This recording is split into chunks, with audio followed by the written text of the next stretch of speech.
Flourish Initiative. Hi, Karen.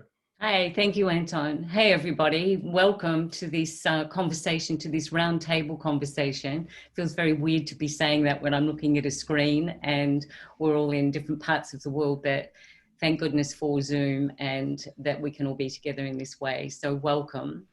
And welcome to, firstly, our speakers. Thank you, ladies, for taking your time, your commitment, and bringing your vision and contributions that you're already making in the world, but to this conversation to further the concern and the SDG 5 that we're all working towards. So my name, as Anton said, is Karen Downs. I'm also, my business is called the Flourish Initiative, which is based on feminine principles of bringing those principles into the very masculine world of business and corporate environments. But also I'm a co-founder of FemQ, launched in 2016, which was to initiate a conversation about the feminine principle, the feminine intelligence that's been marginalized and disregarded in the human system for decades or centuries for many of us as we study history. So I'd like to start the conversation with just a little bit about Catalyst 2030. And you can see on the screen, I'm going to be using some slides. How the conversation will go, or this session that we have together, is I'm going to start with an introduction on Catalyst 2030. We're going to move into a sharing from all of our guest speakers, and we all come, what's exciting for me about this conversation is we all come from very different worlds and very different perspectives when we're looking at the lens of gender equality, but I'd like to add to that feminine intelligence. And so I'll say a little bit about our speakers and then I'll hand over to them and they will contribute or share with you some of the facts and what they're seeing and solutions or policies or initiatives that they're catalysing in their area to address this SDG. And since I've been myself working in this area for decades in gender equality, and I now see that this is an opportunity, as Anton said, an opportunity and a threat to this issue and to this SDG. So we want to come out of this conversation with clear actions, things that we can impact immediately in policies. And I'll say a little bit more about that shortly. So let me just... So Catalyst 2030 is a global community of social entrepreneurs, funders, and other social change innovators that believe collective action and bold new strategies are needed to achieve the Sustainable Development Goals by 2030. A group of us met in January earlier this year before the lockdown and before any strong indications of the crisis were happening. And it seemed very poignant and appropriate now when we look back of how important this gathering was. So it was initiated by leading social entrepreneurs from Ashoka, Echoing Green, the Schwab Foundation, the Skoll Foundation, and other global networks of social entrepreneurs. And the group is expanding to include governments, funders, bilateral, multilaterals, and others seeking the achievement of the SDGs. And the most important aspect is if you look at that number 2030, the statistics reveal that if we don't act, we don't collaborate, we don't cohere our actions, the chances of reaching the SDGs is likely to be around 2094. So we came together to impact and change the current trajectory. So the speakers, you're hearing my voice first, so you know who I am. Megan Fallon is the director of Barefoot College International, and I'll ask Megan to say more about herself shortly.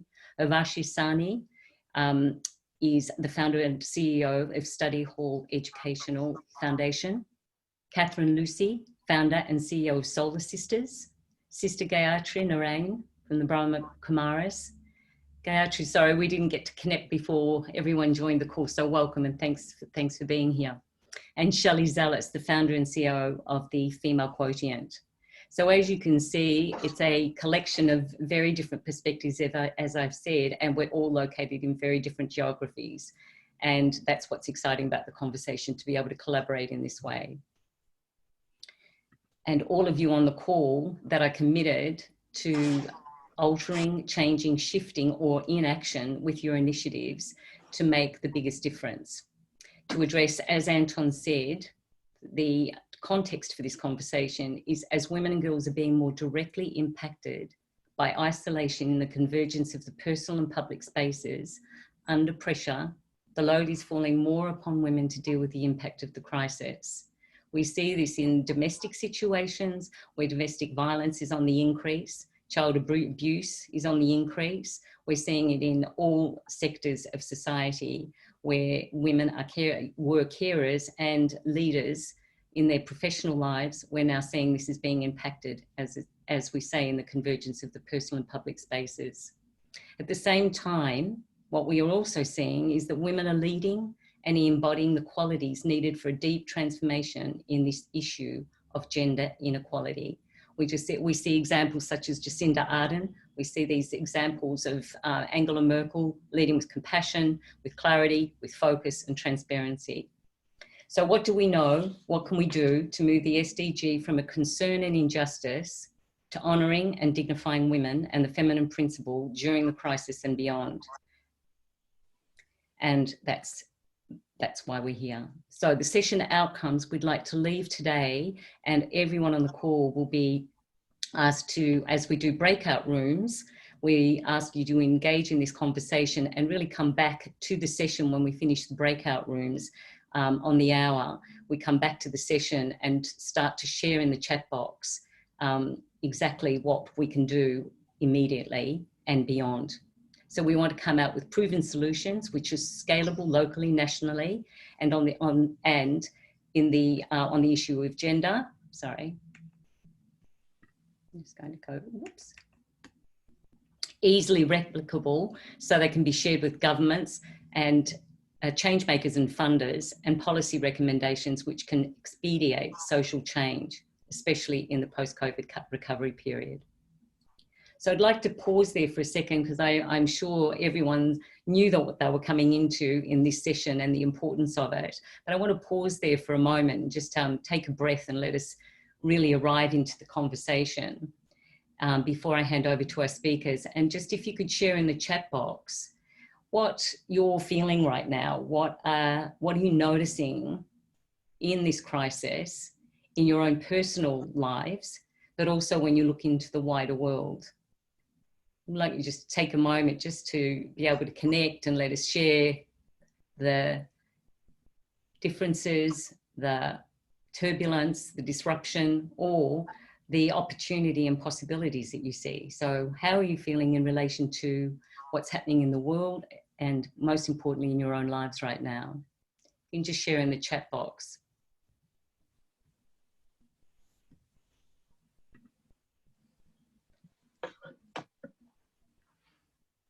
Anton, I can't see the chat box. Can you see it?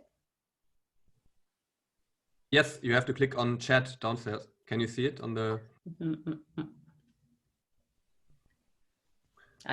Got it. Sharing on the top. Yes. And I just want to read a few out from your sharing. I've noticed that people are finding new ways to connect with each other, which is lovely. Many mixed feelings, uncertain, excited of the possibilities, and also learning a lot. One of the things that we can see is that I'm sure many of you are experiencing this, the highs and lows of each day and the feelings when we watch the news or hear of what's happening in our projects, how we have to manage the turbulence. So thank you for sharing that. Self-evaluation time. Even though we're finding more similarities, we seem to be searching for our identity, and sometimes this implies differentiating against someone else. Thank you so much. So now I'd like to hand over to our speakers, and I'd like to firstly introduce Megan. And Megan, if you could kick us off, please, with sharing for a few minutes about your organisation. And also the question I'd like to ask you is if you can share some of the facts that you're seeing as a result of the COVID-19 crisis, the facts that you're seeing in the initiatives that are on the ground, and also where people are rising to find solutions or have breakthroughs or transcend and deal with what they're currently faced with. So Megan, if you could kick us off, please. You're muted. Megan, you're muted. Sorry, I was trying to be good and mute myself. I'm in a habit now on all of these calls. Good afternoon, everybody. Namaste, and lovely to be with you all and have the chance to have and participate in this roundtable. I'm the founder of Barefoot College International and the CEO and director of Barefoot College.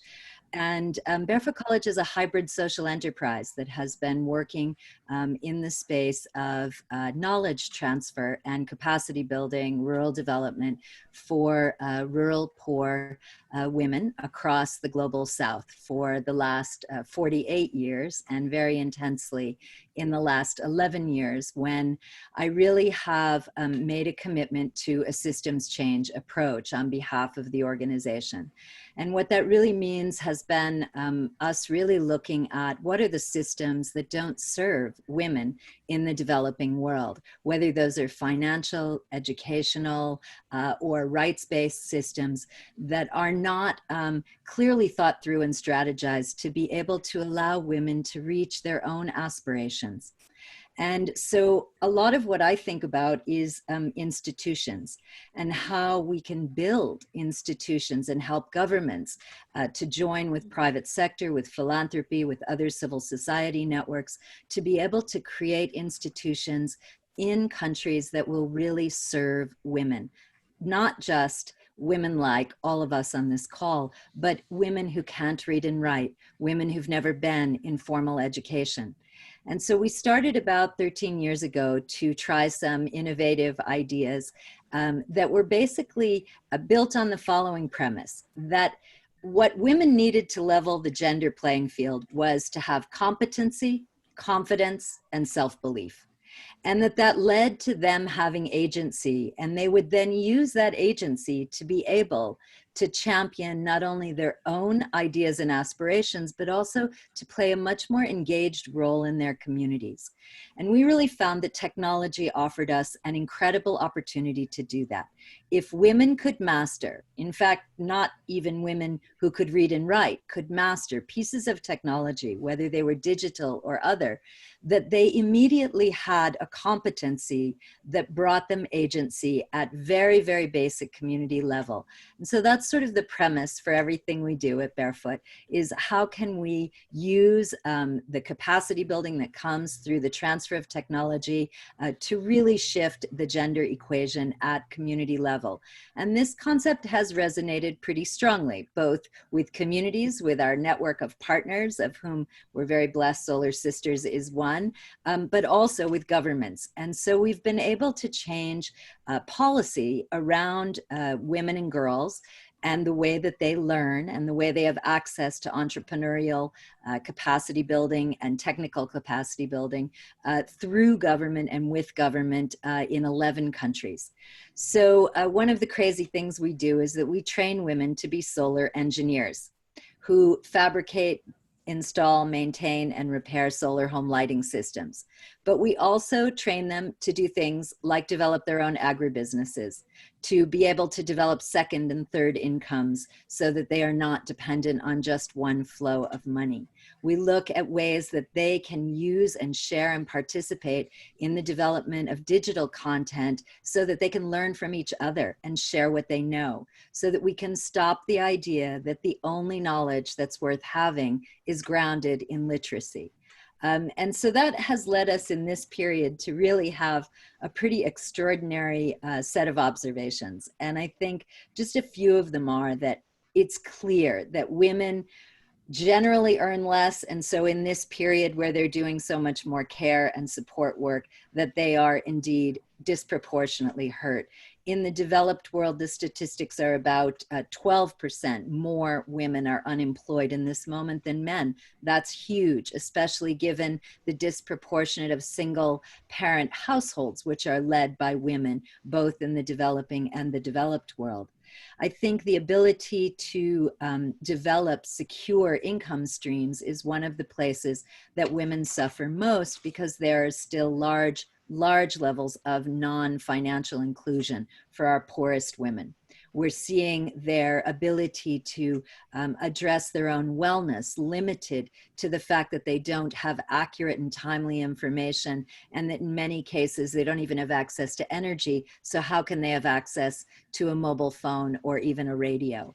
And so really looking at that, and now as we see this week in India with Cyclone Amphan hitting the northeast of India and Bangladesh, we are seeing really this extraordinary convergence of the impacts of climate, the need for women to play such a mechanism of resiliency and adaptation in those moments. They are the rock for everybody that they care for.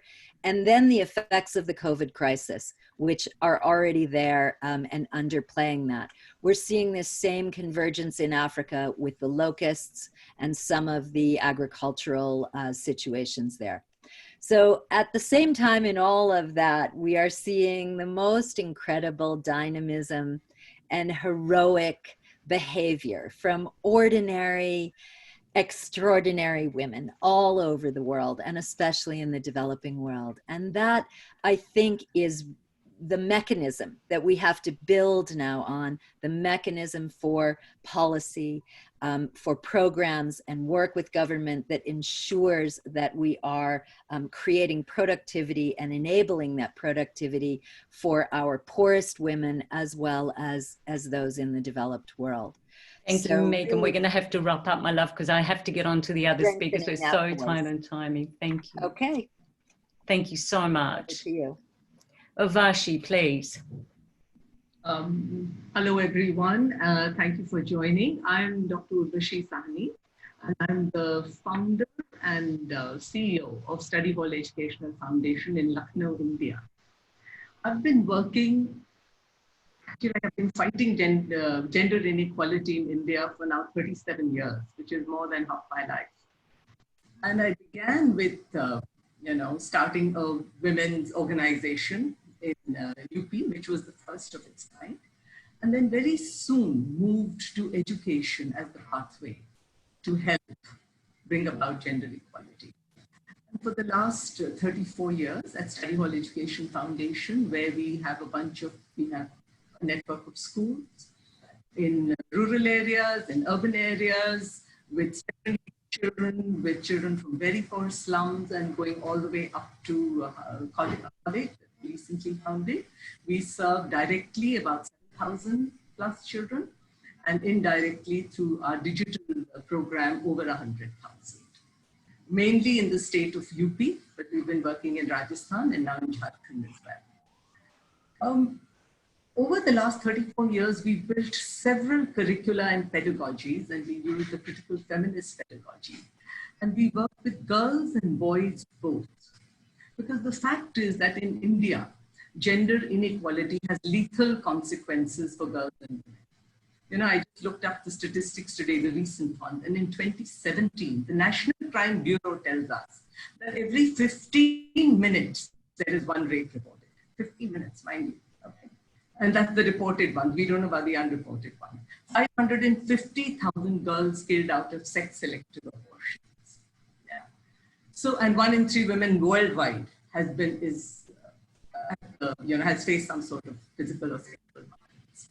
How do we work at it through education? We take a long-term view of it, and the way we do it is that we've developed curricula for girls and boys both, where we teach girls that they're equal persons, so that they develop a sense of self-belief and self-esteem with an equal person, deserving respect, and a voice to protest against discrimination, and then an agency to do something about it. We also include families, and what we teach boys, and I think that's what I really want to focus on, is that if they want to be treated as equal, 2 equals 2, you have to have another equal thing on the other side of the equation.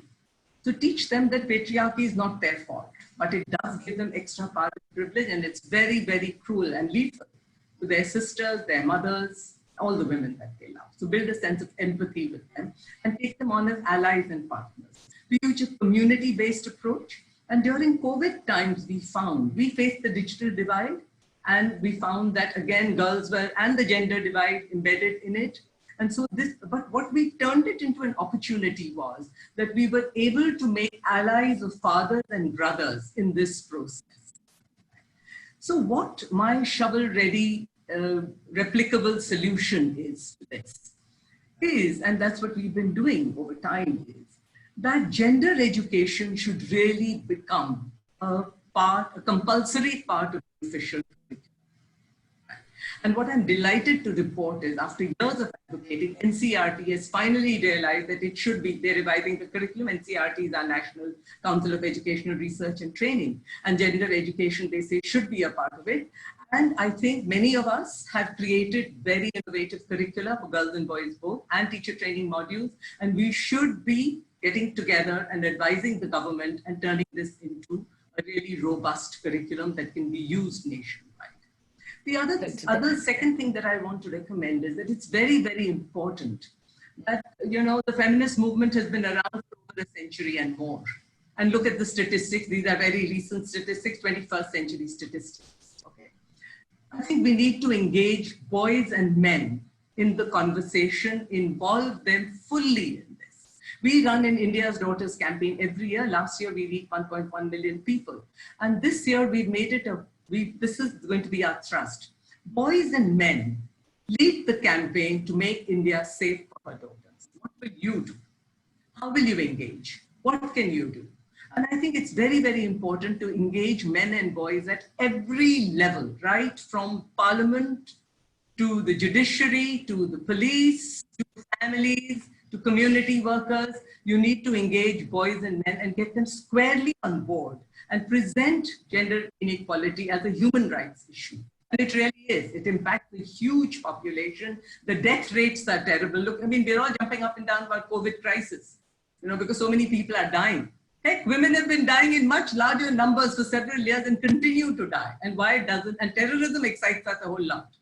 How come this daily terror that women face is not exciting us, and why aren't we running? And the third thing, you know, there have been campaigns for vaccination campaigns. We eradicated smallpox, HIV, many campaigns, family planning in India, many campaigns. Why don't we have a government-led campaign against gender-based violence, engaging boys and men? And you know, many of us can help them design a great campaign. We can be the forefront, we can lead it, but we need the government, and we can offer that as a policy recommendation that this is a serious issue to be taken urgently, and we should work at every level possible. Great. Vashi, I'll have to ask you to wrap up, my love. Thank you. This is so difficult because the conversations are so fabulous. So difficult to moderate this. So I just wanted to firstly just summarize, Megan, you spoke so incredibly and powerfully about the women that find their agency. It's not about literacy, but finding their value, finding their meaning, and finding their purpose through the training you're doing. And Vashi, the education of boys and men at every level of society, and so much more. So I'd like to move on to a very different perspective of Sister Gayatri from the Brahma Kumaris. Sister, thank you for joining us. And I know that your mind connection is through the spiritual work around the world of the Brahma Kumaris. So please, if you could speak to this, what you're seeing and what you have been working with for many, many years on the matter of the feminine principle. Thank you, Karen. And I'm sorry I have to save on my bandwidth here because of some internet failure. So I won't be able to show my face, maybe a little bit at the end. And so I will just have the audio. So sorry about that. I'm Gayatri Narayan. I was born in Guyana in South America between Brazil and Venezuela. I've been living in New York City since the late 70s, and I represent the Brahma Kumaris at the United Nations here in New York. And we have been very involved in the SDGs.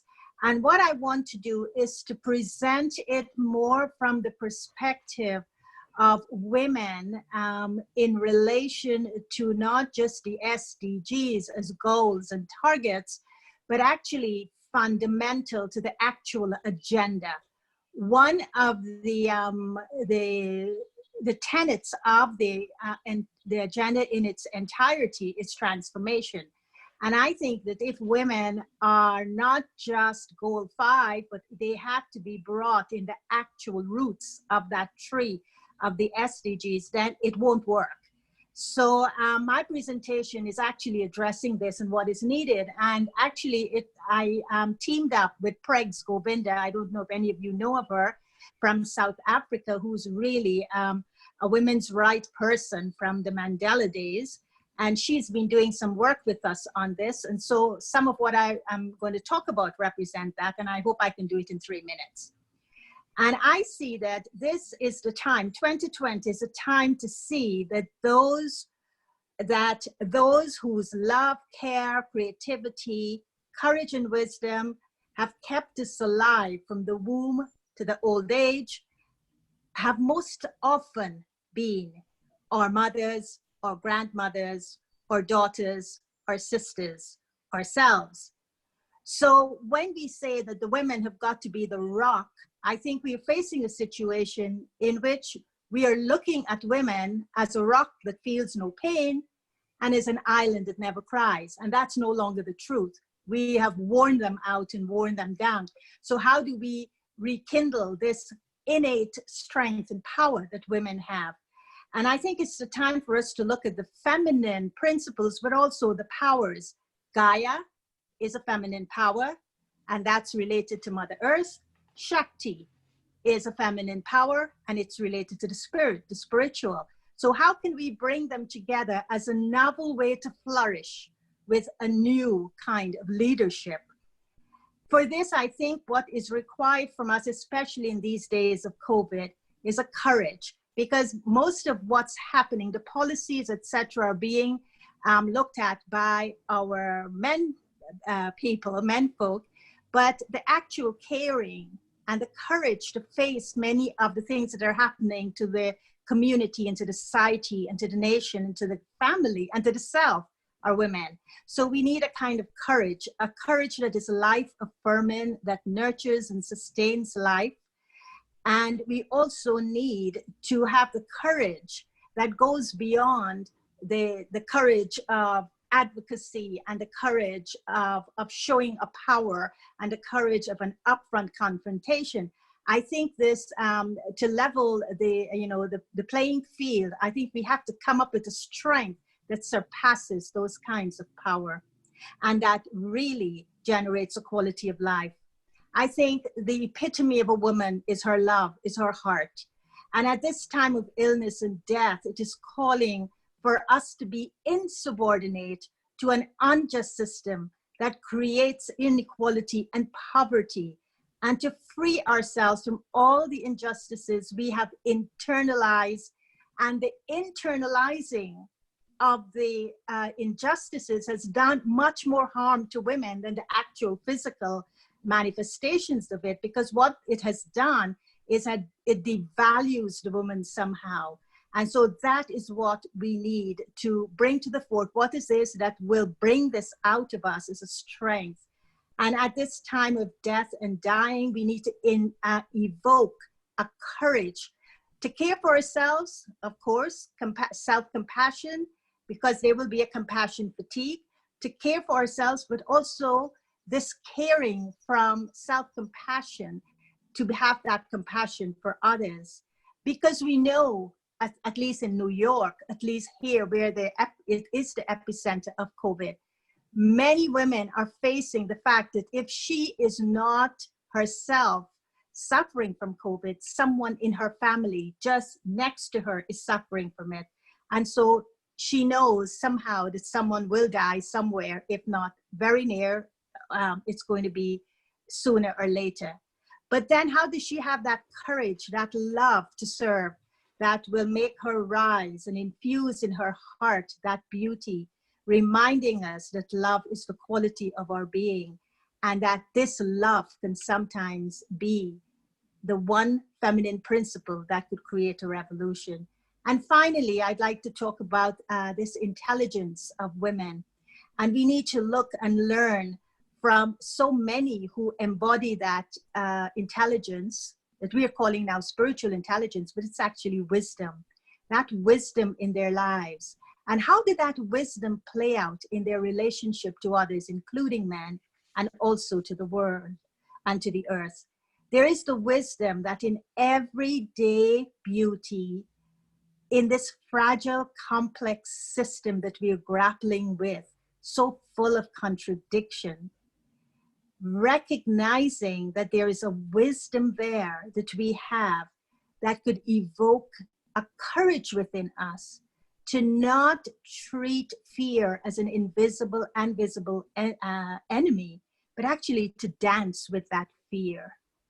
When we forget, as we sometimes often do, that we can look into the mirror of ourselves and of each other and let that rising sun of our innate wisdom remind us of a radiance that we have that could go way beyond something that could limit us to nothing, and actually can open within us a kind of radiance that could shine through with our Shakti and with our Gaia. Can we recognize that love is intrinsic to our being that could evoke a courage within us to dance with this fear, so that we could never give up? Because I think that's a woman's strength, not to give up, that we will be there and we will make that difference no matter what. So from a spiritual perspective, I just wanted to share that. Thank you. Gayatri, thank you so much. And I think it's why, I'm sure why all of us are on this call today, to have that spirit to hold each other, to bring that love forth, and to be able to be energized and find our courage to speak up, speak out. And I think you've also positioned beautifully to go in. If I can ask you to speak next, Shelley, beautifully positioned into, we not only are talking about gender equality, but we're talking about transformational leadership. What do we need to, as Vashi spoke of, in the men, in the boys, in our brothers? How do we evoke these feminine qualities? If we can't get women to the table quickly enough in the decision making, over to you, Shelley, to talk about transformational leadership and the work that you were doing with the female quotient and with many of the men that you work with in corporates. Well, first of all, I am so inspired in this conversation. I just keep smiling because you all are bringing so much light and so much love, really with that feminine strength. And so I am the CEO of the Female Quotient, and, Karen and I share a lot in common, especially with talking about the feminine. Plenty of men have feminine qualities as well. Plenty of women have the masculine strengths, decisive, discerning, aggressive, linear, analytic. The feminine, nurturing, empathetic, compassionate, passionate. We bring people together, that power of collaboration, that power of togetherness. And what we are seeing more than ever before in this moment of COVID is those feminine strengths that have historically been invisible strengths or unrecognizable strengths or unrewarded strengths are the ones that are shining bright in this moment of crisis. And when we think about us as women in particular, we have a problem boasting, bragging, and talking about ourselves. Taboo words, money, and power. And yet it is those strengths that are taking over the front line right now. We have no problem boasting about others or looking and nurturing others and bringing everyone into the fold. And those are those soft powers that, you've all talked about that have been invisible, that we need to shine that light on for visibility. So one of the things that the Female Quotient is committed to very strongly, the name first came the Intelligence Quotient, IQ, then the Emotional Quotient, EQ, now the Female Quotient, FQ. When you add more women to any equation, there's a return on equality. So how do we bring that visibility? If we can see her, we can be her. How do we shine the light on the strengths that, in my opinion, are the greatest attributes to leadership today for both men and women? How do we bring that power of collaboration?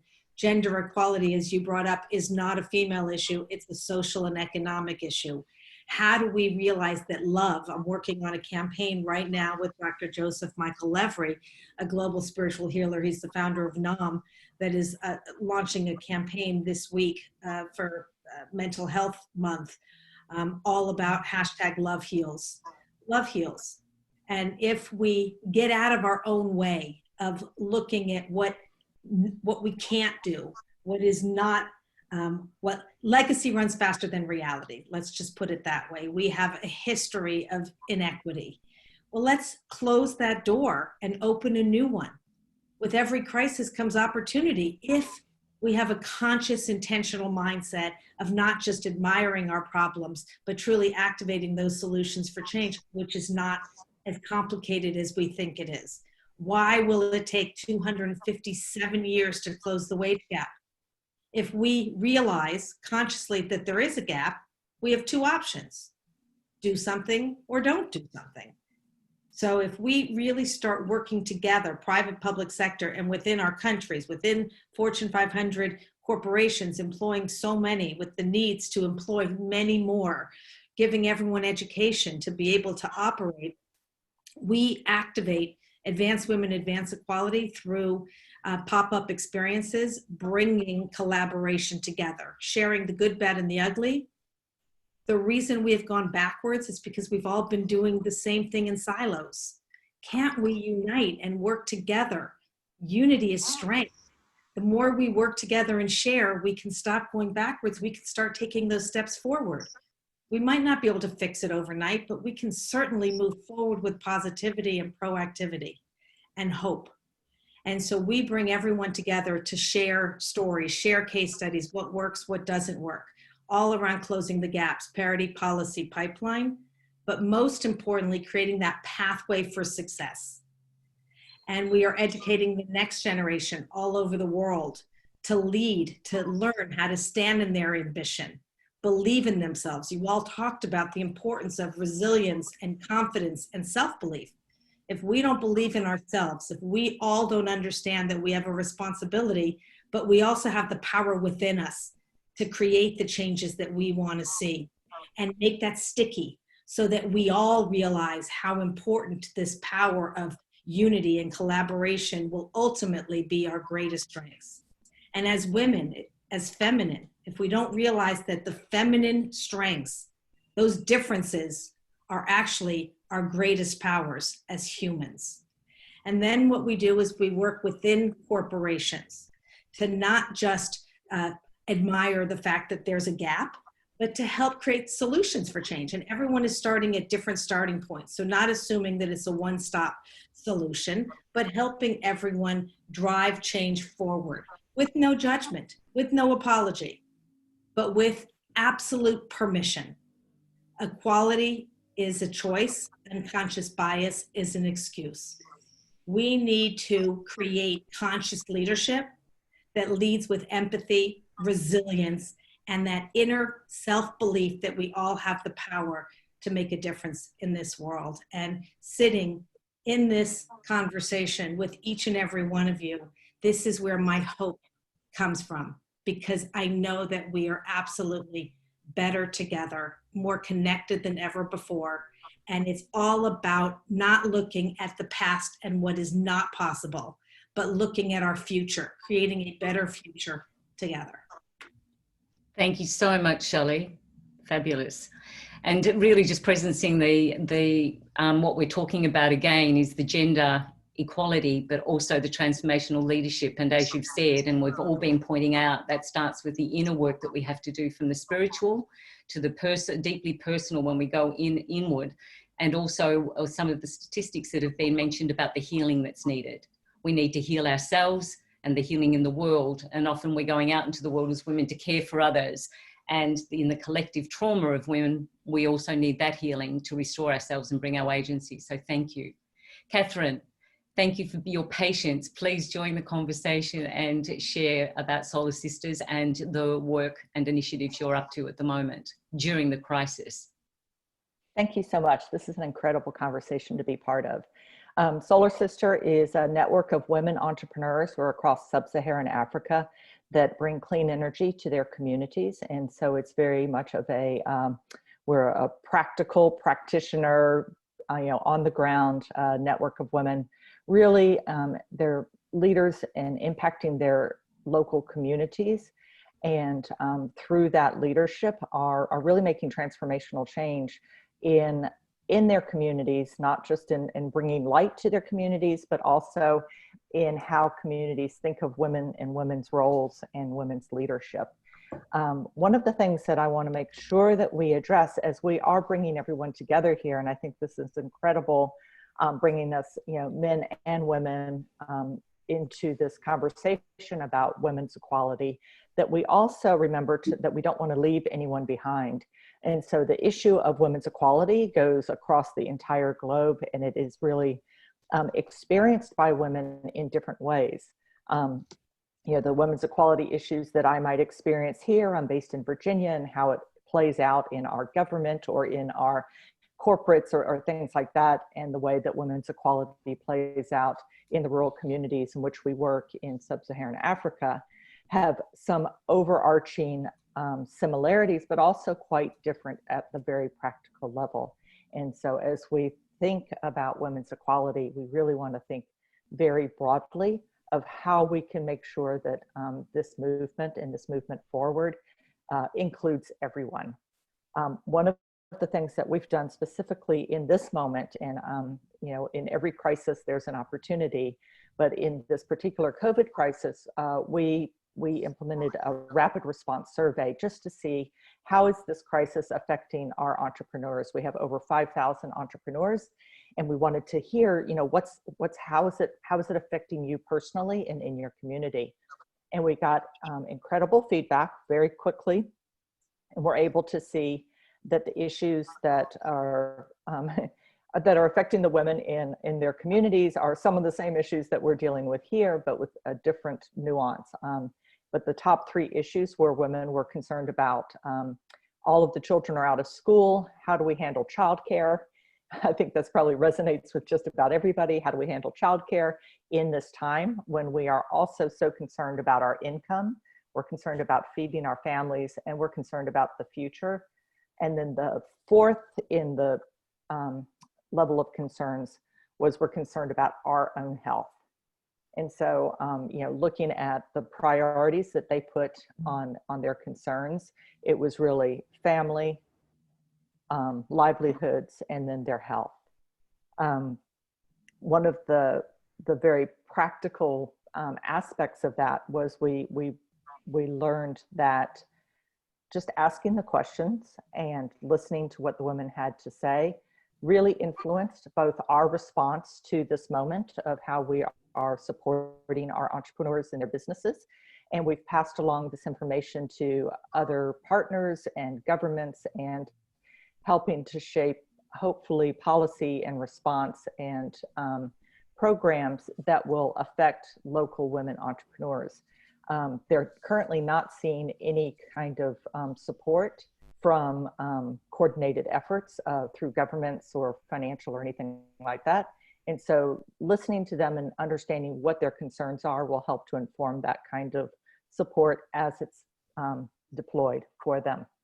Our hope is that we are able to continue to, and we've established now, we're calling it the Listening Project, and we are going to continue to send out these periodic surveys on a very frequent and sustainable basis so that we can listen on an ongoing basis.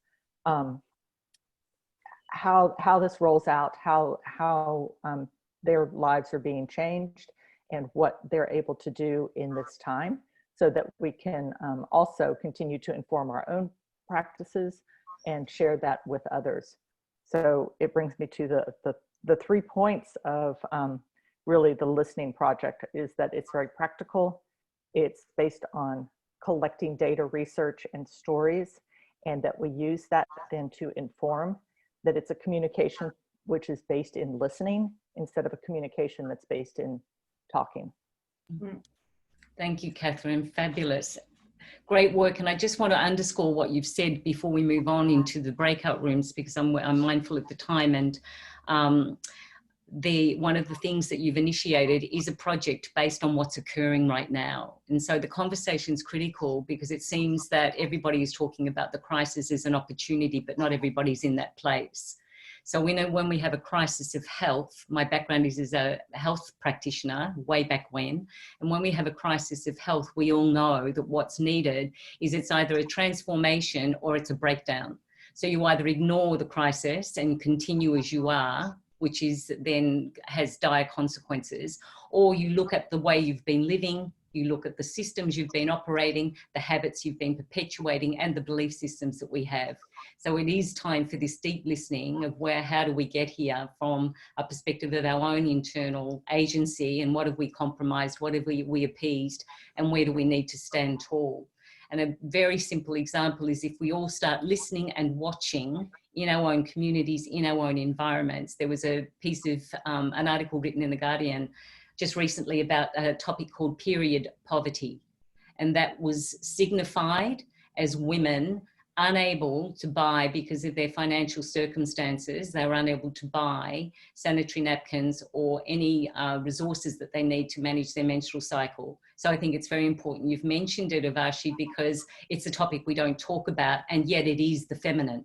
We have cycles, we're connected to Mother Earth, and we have cycles that we have to acknowledge. So I think wherever we can call it out. So I'd like to break us out into our group so that you can all have a voice. I know that there were some specific questions I was going to ask our speakers to respond to, but I think it's time to break out into our groups so that everybody can respond to some questions and have their voices heard, and come back to the group with some answers to share, and we'll finish off with questions to the speakers. So I've put up the breakout questions. What are known systemic approaches, shovel-ready solutions in approaching this issue? Where can we call it out, whether it's in our neighbourhood, whether it's in our community, whether it's in the corporate we work in, or whether it's the local grassroots initiatives we're working in? For example, Catherine, thanks for sharing the listening initiative. What is preventing these solutions from having broad traction and scale? And what recommendations do you have that would address those, I'm losing my screen, those especially to policymakers, city mayors and funders? What action can we take to move them forward? And very specifically, what action can I take? What action do we need others to take? Where can we make our stand? What can we take forward out of this call? So we're going to break out into groups of 6. Anton, you're going to manage this for us. We've got 34 people, participants in the call. So if you could, 7. Okay, thank you. If you could manage that for us. And we're going to take 10 minutes in the breakout group and to respond to this question. These questions, and if we can all come back and share exactly what you see is immediate action that we can take, and we'd like to capture it in the chat box. And as we're recording the call, we're going to be preparing a policy that will be taken forward with these recommendations. So we really appreciate your voice, your commitment, and the actions that you can see to take. So Anton, if you could go ahead and break us all out into groups. And I will reassign per group 1 speaker, just that you know. Great, thank you.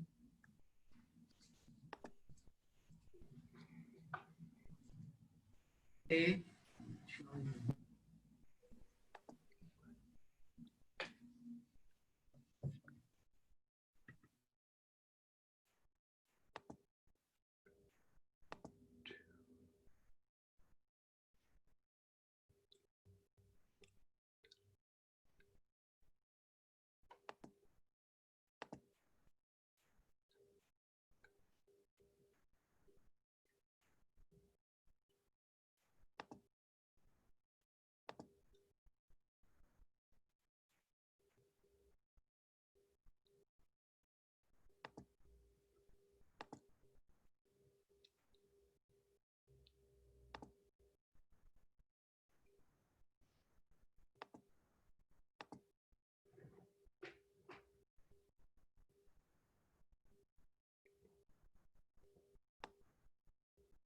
Hi, for all of you still in the call, you need to accept the invitation to the breakout room I just sent you.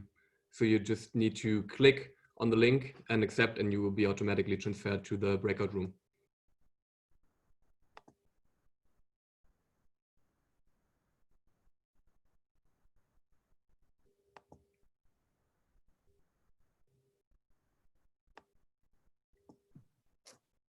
Anton, this is Lisa. I can't see an invitation to the breakout room. I don't. Okay. I would look if you got the, yeah, but you should have gotten the mail. I tried to move you in another one. Wait for it. Invite 6. Do you see it now? Sometimes you have to click down because Zoom has sometimes several windows open. So you might switch between the windows and then you should see the link. I had the problem yesterday as well, and then that was it.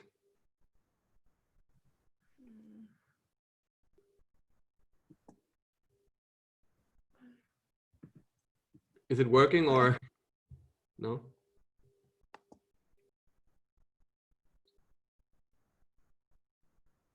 Perfect.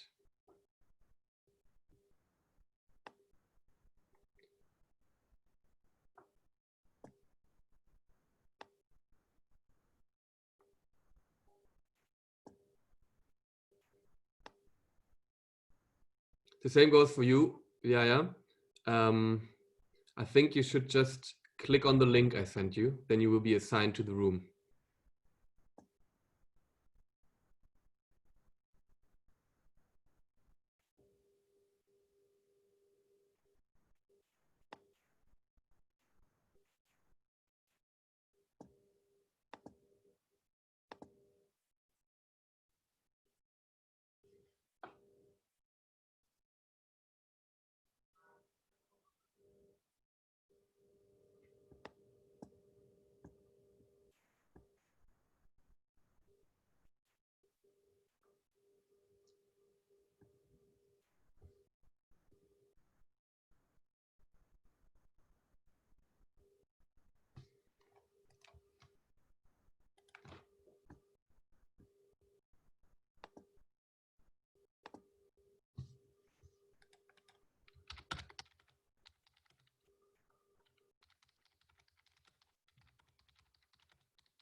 Oh, that's funny. It looks like it's just us again.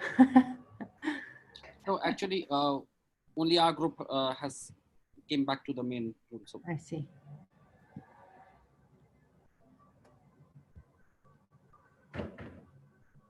Was there anything anyone wanted to add?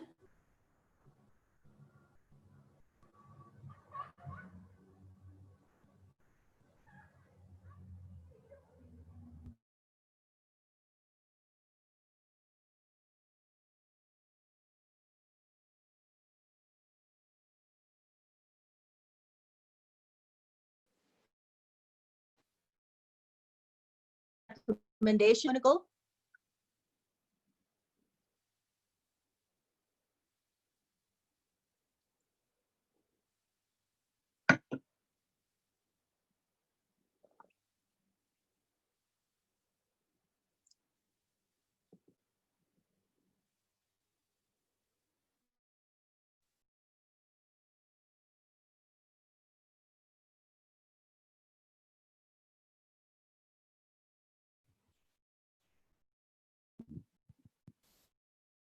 sorry, my internet is flaky. Did I miss something? Sorry, Utpal, you said something? Yeah, my internet is very flaky. I think I missed something. No. I think people are returning from their breakout rooms now. Yeah, we're back from our breakout room now. Thank you for that conversation. Room 4. Awesome. Oh, Shelly, I think you're saying something, but you're on mute. I said I felt like we were traveling through space when we pushed the leave breakout meeting and we rejoined everyone, and now we're all back together. That was kind of fun. Very Doctor Who. We have like 40 seconds left until everyone is joining the group again. Just that you know.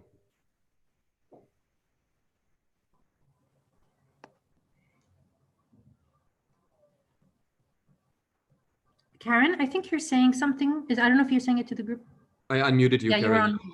Okay, just to Shelly, because we were just talking about her in the chat room, was just to change it because I had sent you a personal message and I think I flipped you. So you just need to click to everyone. So because you have some great comments, I just want to make sure they get to everyone. I didn't know how to do that. I still don't know what you're talking So how to find that.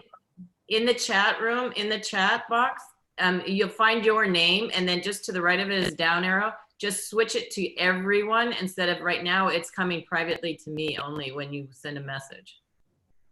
Wow. Anyways, I don't want to hold everyone up, but I'll figure it out. Maybe you can in the meantime. If possible. Sorry.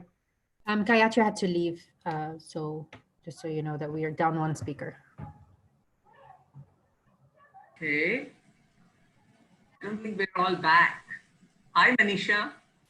Hi, Tamrin. Hi, Karen. Hello, everybody. Hey, Urvashi. Hello. Welcome back, everyone. I'm just checking with Anton if we, Anton, are we all back? We are all back, yeah. Fabulous. Thank you so much. We lost many people then. Yeah, this happens sometimes for the breakout sessions if they maybe a bit shy to discuss.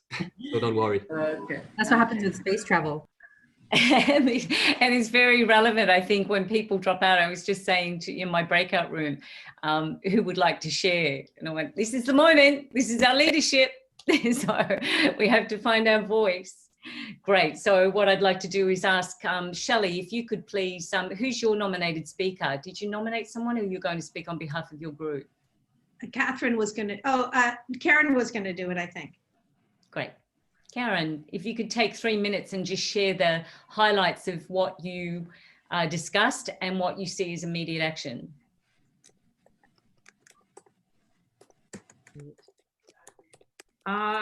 Okay, so we were just kind of talking about, as far as known systematic, I kind of spoke up initially about how we were using some of the conversations that I was working on with the curriculum with the schools on having that conflict resolution and peace building skills and how it works, complements actually gender equality.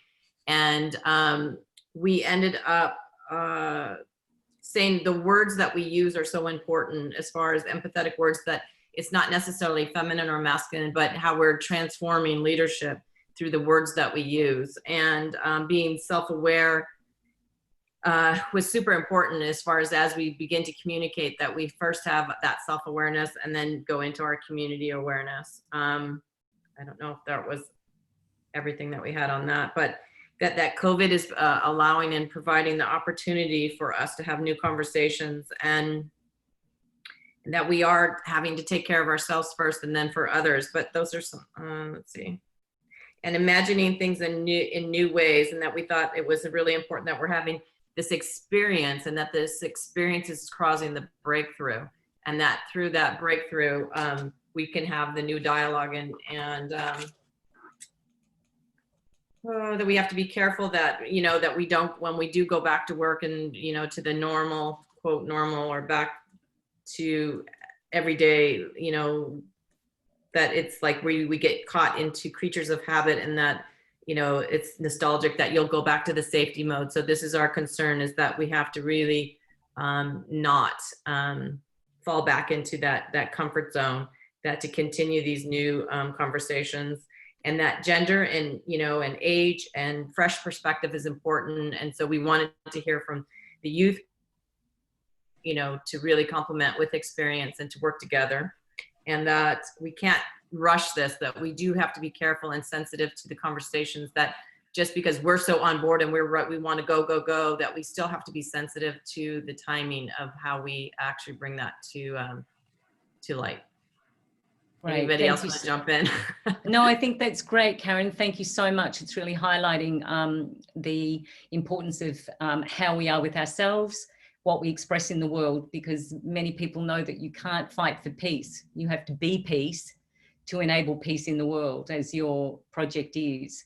And I think it's important that we recognize the work that we ourselves have to transform. The resistance or the fight against the men is not the way to go. This is a different conversation now. Thank you.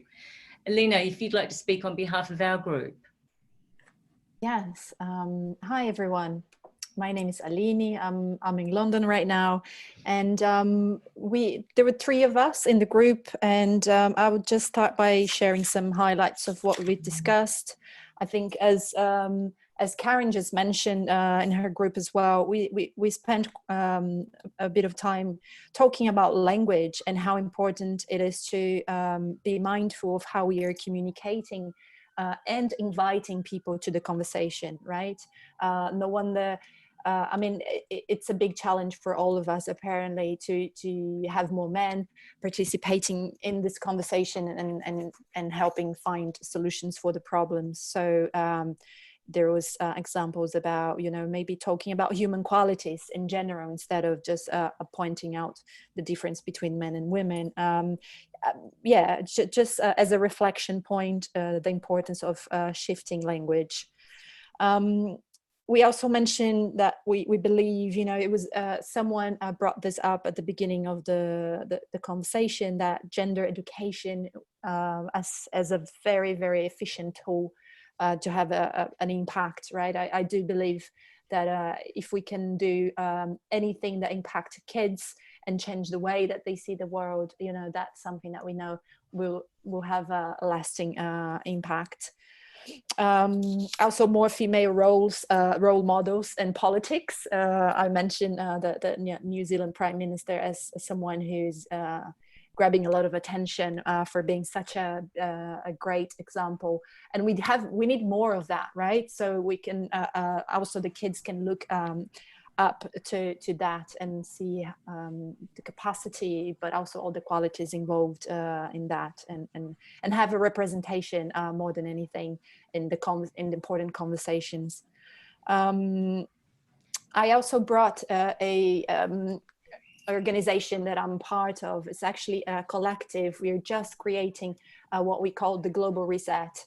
And we are a group of people that are running co-creative sessions to develop ideas that will, you know, that will improve society in service of gender equality. So we developed a very simple methodology that can be applied. We are on the process of developing as well a toolkit. So the idea is that we can make this available to people around the world to run these co-creative sessions where we want to come up with ideas of how to solve gender equality. And this is to be very, very inclusive. And I think a point of difference for what we are doing is that then we want to connect those ideas to governmental bodies and organizations that can help those ideas come to life. So that link with, you know, powerful, corporations that can really have an impact in terms of making it accessible to more people, making that bridge we believe is important as well. Thank you, Elena. I'm going to have to ask you to wrap up. I need to move to the other groups now. Perfect. Thank you so much. I think that's all. Thanks, guys. Thank you. And Anton, I'm not sure who else was, who else I can't see, sorry, in the, there we go. Karen. Vashi, please, if you could, have you got a nominee from your group? I'm just going to do this. There were two of us actually, and then Lisa was kind enough to join. I'm going to, and Selena was part of my group, and she will join me in giving this report. So we talked about the shovel-ready solutions, and she told Selena's organization works in Nepal with indigenous groups and women with disabilities in very remote areas. And she was very insistent that, and her solution was that they are the ones who get left out because of poverty, and they are the ones that face the brunt of gender inequality most. And so it's very important to connect them and to bring them into the conversation. And when we were discussing recommendations, we thought that maybe quotas was a good idea to at the grassroots level, to just like in India you have with the panchayats, you have a quota for women as village headmen, but she said, but then that has to be monitored very carefully. We also talked about language a little, interestingly, that maybe the gender, we just realized that the whole thing about bringing boys and men into the conversation, very important. And so gender-based curriculum right from day one. So, and getting government to make it a part of the official curriculum so that both boys and girls learn to think equal right from the beginning. And also that, she said, maybe we should, why is it always only a women's issue? That's the whole problem. So she says, maybe, you know, the term gender. There again, I thought the issue I have with words like human equality is that whenever you eliminate the term gender, somehow all the focus shifts from women, just like, you know, political freedoms. It's supposed to be freedom for everyone. So everyone, you have political freedom and women remain where they are in the family, right? So that is why attention to women, I think you have to keep the term there. And then the last thing that we were talking about was, we talked about, Lisa brought this up about childcare, that, you know, somehow, even in the most egalitarian families, it's the advent of children that pushes women back into traditional roles. And so that needs focus too. So families need a focus too when we talk about gender equality. Right. And thank you, Avashi. We institutionalize all this is what we discussed. I can put it in the paper. Thank you so much. Catherine, whose group were you leading a group? Karen spoke for us. Okay, great. Thank you. Shelley, are you still with us? Or Shelley was in your group as well? Okay, so we unfortunately lost Megan and Gayatri. They had to go to other meetings. So I just want to present that if everyone that's on this call today has would like to partner with Catalyst 2030, or they've heard something that they would like to take action on or be part of, please post it in the chat box now. And what I'd like to open up is the forum for questions to Avashi, Catherine, or myself. And sorry, can I just point out that we did have a room that we didn't share? Oh, okay, Lucia, thank you. Please. Sorry. No, please. Yeah, so it was Shaun Lee, Christina, and myself. I mean, some of the issues that we brought up were actually already brought up by the other groups, because I think we all think in a similar way, in a way. But the first question was whether there is actually a universal solution, or whether we need to start thinking that actually every reality is so different that it needs a customized solution. So that was a sort of reaction to the first question. And then so we talked about, you know, equal participation in decision making, education, talking about situation in rural areas and not just urban areas, which is quite different. We talked a lot about addressing education for men and boys, and not only education as in mainstream education, but as it was brought up as well, the process of socialization at home and how that is a bit more difficult to address because it's a bit more difficult to know what's happening. But it's a very important thing that defines a lot how people react to things. We talked a little bit about language and how sometimes it might feel like it's not including men, and that might be one of the reasons why they don't feel like they can participate, because not so much gender, but if we talk about female something or feminine something, it might feel like they don't have anything to share or to say. And also, and I think in the case of childcare, we were talking about how the role of mother is very much looked at, but the role of the father is not so much looked at or brought to, you know, I'm seeing on Facebook now, because it was Mother's Day, there is this whole thing about being a mother and how it's such a special thing, but there wasn't anything about fathers for a long time, you know, so there's a different emphasis in those two roles. And then as just solutions, Shanli brought up her own research and her group's research and the ecosystem approach. I'm sorry if I'm saying this wrong, Shanli, by the way, I hope I got it right. It's focused on research and inclusivity and experiential learning, sharing stories, building communities, and it talks about participation at every level. So policy making, community, home, institutions.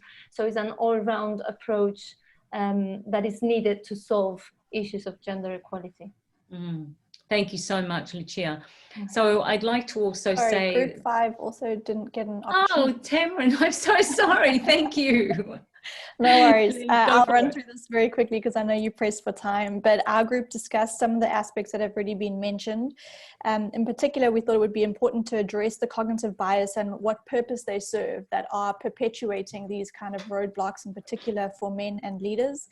Thinking about gender equality in terms of the curriculum, and Study Hall have got some great models for that. How do you incorporate it into the curriculum in a compulsory type of way that it's not necessarily optional? That includes boys. We also spoke about the importance of developing early childhood development plans, and that gender is something that is entrenched in the kind of very early formative years, 2 to 3.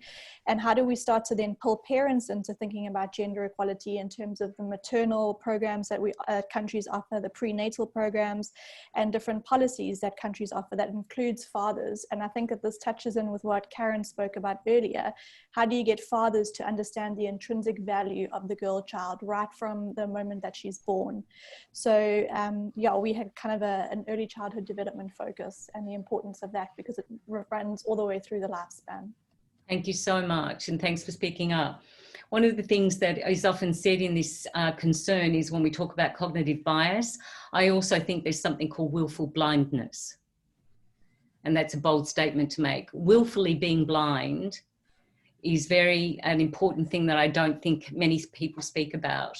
When people say, oh, I didn't notice that, or I didn't think about that, or I've spoken to a board of directors that was all men, and I said, where's the women? And they said, oh, that's just a circumstance, that's just a coincidence because we didn't have any women. No, that's willful blindness. You only want same. So being bold, speaking out, we have to interrupt these systems.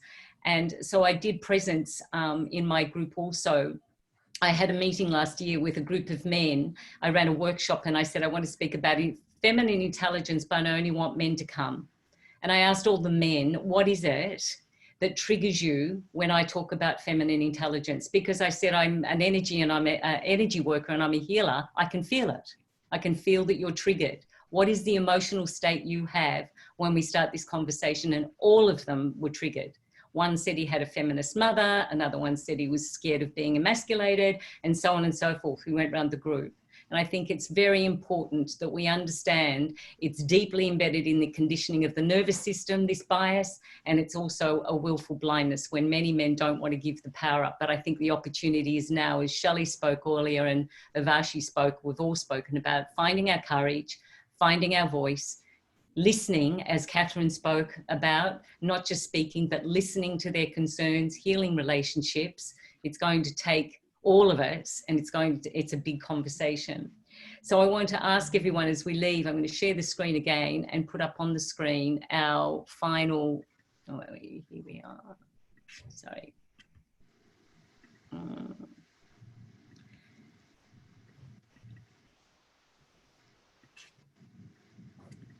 I just want to finish off with the email addresses and also the final points for our conversation today.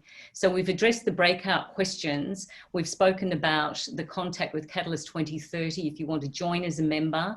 We know that collaboration is critical, and these are the websites of all of the speakers today. And if you put into the chat box or wanting to contact anyone, please do so through the websites. And I just want to thank everyone today for their time, and I don't want to go too far over, but I want to leave everyone with a question. What are the agreements that you've made to yourself? What are the agreements that you've made, perhaps out of your social conditioning, that perhaps we need to break some of the agreements we've made to ourselves as women? And what are the agreements we will now make as we go forward to speak out, speak up, and intervene in this critical concern and SDG. So thank you, everyone. And thank you so much for being on the call. And thank you so much for your willingness to partake in this conversation. Vashi, did you want to say anything to finish off? I also really want to thank everyone that this is a very important conversation.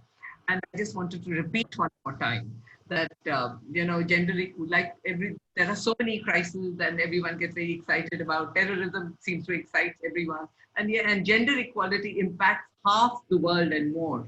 And we should be taking it very urgently because it has legal consequences. So thank you everyone for joining. Catherine, just a last word from you.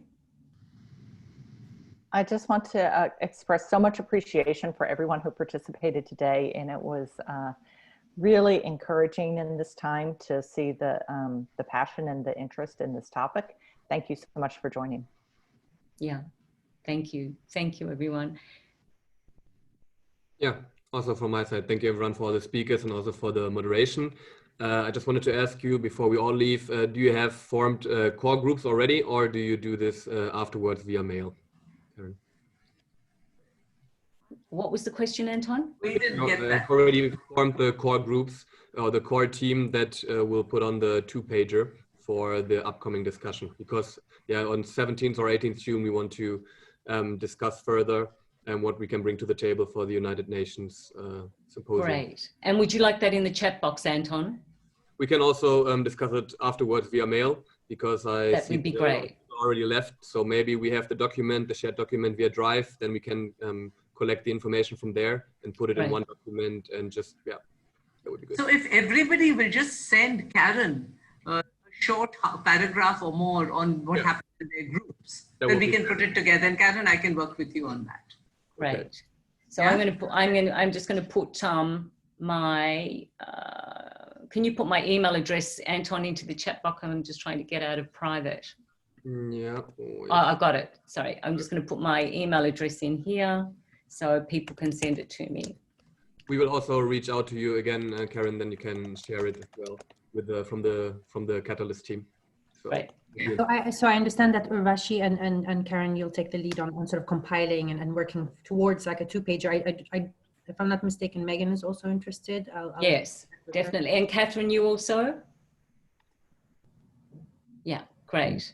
Okay. And anyone else that wants to contribute, please put that into, send me a note, and you can be included in this document that we're creating. It's very important that we have all of our voices represented. Okay. Thank you, everyone. Thank you. Bye. Good night. Bye-bye.